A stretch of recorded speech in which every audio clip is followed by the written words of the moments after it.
bangsa Indonesia. Dengan ini menyatakan kemerdekaan Indonesia. Sosial demokrasi Sosdem Indonesia bukan gagasan baru, namun kalah bersaing.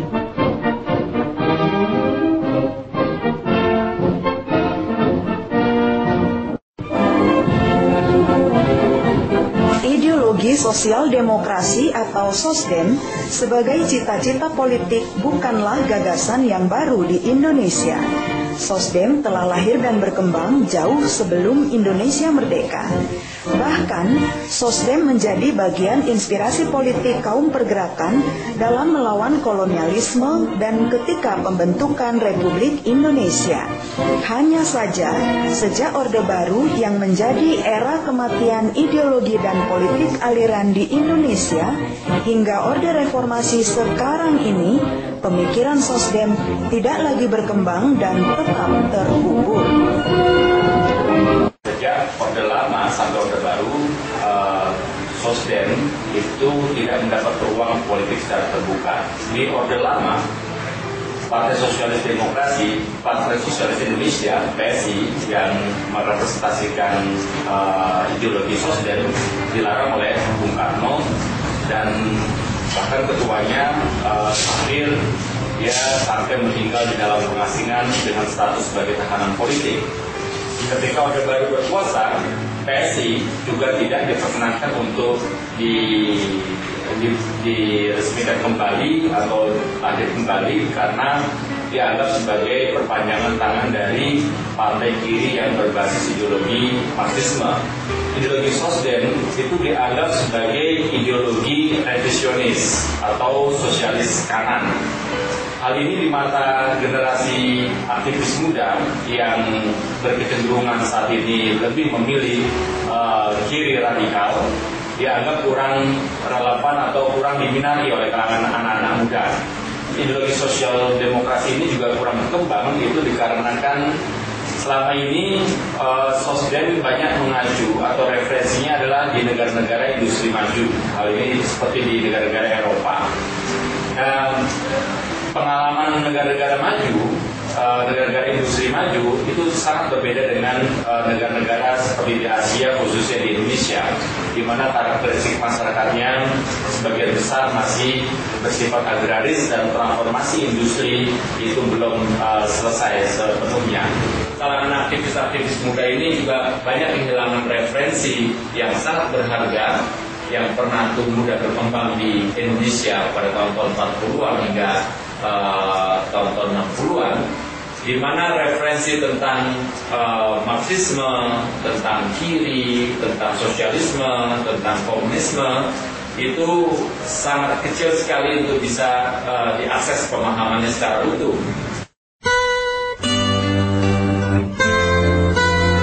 Sejak awal periode kebangkitan menentang kolonialisme di Indonesia, para aktivis pergerakan seperti Hatta, Syahrir, Tan Malaka, Soekarno, bahkan Haji Omar Said Cokro Aminoto telah menggagas dan merumuskan cita-cita bentuk masyarakat Indonesia sebagai perlawanan terhadap masyarakat kolonial yang menciptakan kesenjangan sosial, kemiskinan, kebodohan, dan keterbelakangan.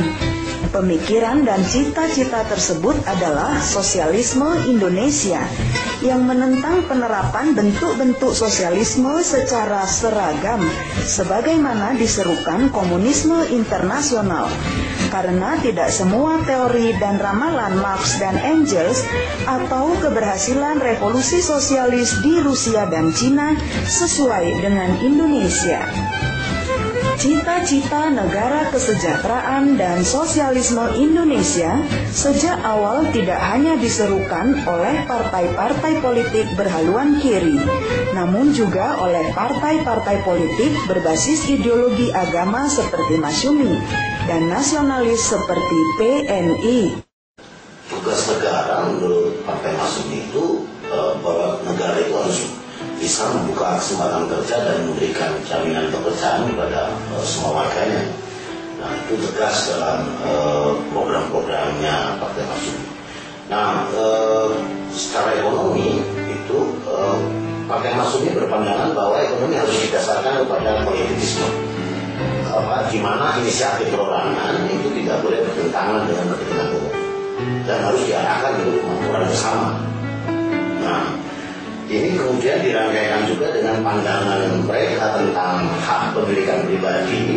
Itu Partai Masyumi mengakui itu. Tapi harus berdasarkan syarat-syarat yang ditentukan oleh agama, misalnya pajak-pajak misalnya, atau amal atau sumbangan dan sebagainya. Nah, berkenaan dengan kepentingan pribadi, ini Partai Masyumi menentang betul.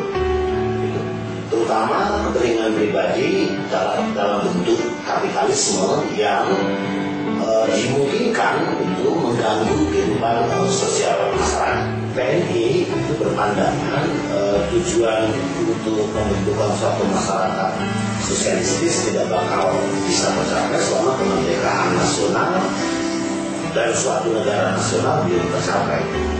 Nah, itu makanya dari sejak awal-awal itu pada Kongres ketiga bulan Juni 1948 itu PNI menegaskan bahwa nasionalisme itu adalah satu-satunya jalan menuju suatu negara nasional, di mana negara nasional ini akan menjadi jembatan untuk pencapaian atau kenyataan dari masyarakat yang sosialistis.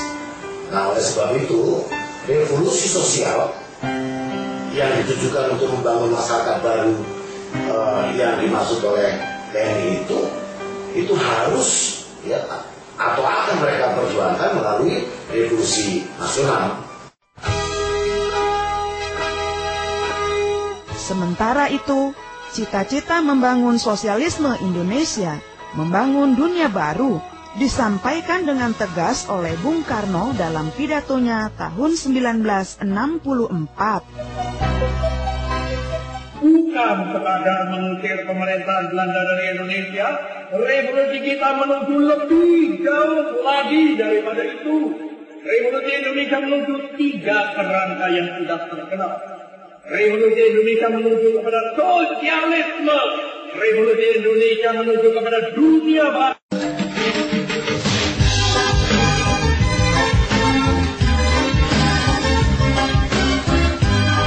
Dasar-dasar sosialisme Indonesia juga dapat kita temukan pada masyarakat desa yang asli atau masyarakat adat yang bercorak kolektif dan sampai kini masih bertahan.